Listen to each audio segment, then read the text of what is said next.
were younger, did you grow up a Sox fan? Yeah. Were you a baseball player yourself? Or? Not very well. Players get great coaching and great parenting. That's what I've learned covering professional sports. And I got the same. I had unanimous support from coaches and parents who said, you cannot play any sport professionally, so you should learn to talk about sports. Yeah, and you do it very well. Thank you. Did you have broadcasting in your sights as early as high school, middle school? No, or did that happen actually journalism. I want to be a sports writer. You remember The Odd Couple? Yeah. Going way back. The Odd Couple? Yeah. Anybody? I wanted to be Oscar Madison. If you remember, he was a slob. He went to games. He got paid. He smoked a cigar. I wanted to be Oscar Madison.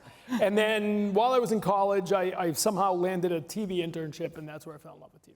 Wow. And so you started, was it your first job at WGME in Portland? No. Plattsburgh, New York, White River Junction, Vermont, then Portland, Maine. Oh, wow. So yeah, working my way a back journey. home. That's right, yeah. And how long were you at WGME? 5 years. And then the Portland Pirates, the hockey team, won the Cup in 1994. I got to call their games. And then in 95, after the season, wound up getting hired by NESN. So it'll be 30 years this summer. So what would you say? Yeah, round of applause. Thank you. That's awesome. That's 210 in TV years. It's like dog years. And I can only imagine that the last 30 years have exceeded every expectation you could have had about Red Sox success. Yeah, I mean, it's the golden era of Boston sports, right? Yeah. We've had 4 World Series championships, 6 Super Bowls for the Patriots, a couple of Celtics wins, a Bruins Stanley Cup. So, you know, when I got here in 95, it was kind of in that 30-year stretch from the 1986 Celtics to the 2001 Patriots. Yeah. Without a single championship on any of those teams. It Right. was the Boston Herald on the back page had like the Hollywood lettering, and it said Loserville, and that was Boston because we couldn't win anything, and now we win. You know, now my kids are like, it's been 18 months since anyone's won a championship. Like, dude, you have any idea what 86 years was like? They just don't know. They don't know the These heartache kids and the today, hardships they're that we've gone through. spoiled. They're so spoiled. So when you were younger, watching the Red Sox, could you have ever imagined not only are you doing what you're doing, but you're doing it alongside some of the recent Red Sox greats? How is that surreal? It's surreal to me, and I'm not even there. Yeah.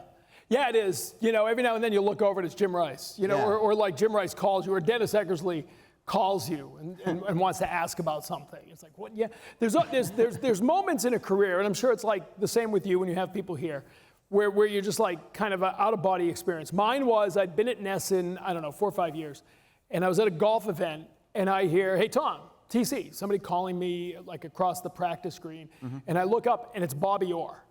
And Bobby Orr is calling my name. Yeah. And he's like, come here, you just want to say hello. And I'm walking across the screen trying not to shake, like, be cool, go see Bobby Orr, be cool. Those are the moments that you kind of like, I don't know how this happened. Did you have a baseball hero growing up? Yeah, I was a big Bill Lee fan, Yeah. the spaceman, Yeah. the little counterculture and kind of a nut job, but a great pitcher who would post every day. I love that outfield. I tell Jim Rice all the time, I grew up watching you, and he hates that because he's not that much older than me, but that outfield of Rice and Lynn and Evans was incredible. Bill Lee came here to Orono to play in an old-timers game, and he signed a poster I had. He signed it Bill Spaceman Lee, and then he underneath it put Earth 90. And I said, Earth, what does that mean? And he said, it's the globe. We live on it. And then he walked away. There you go. Yeah.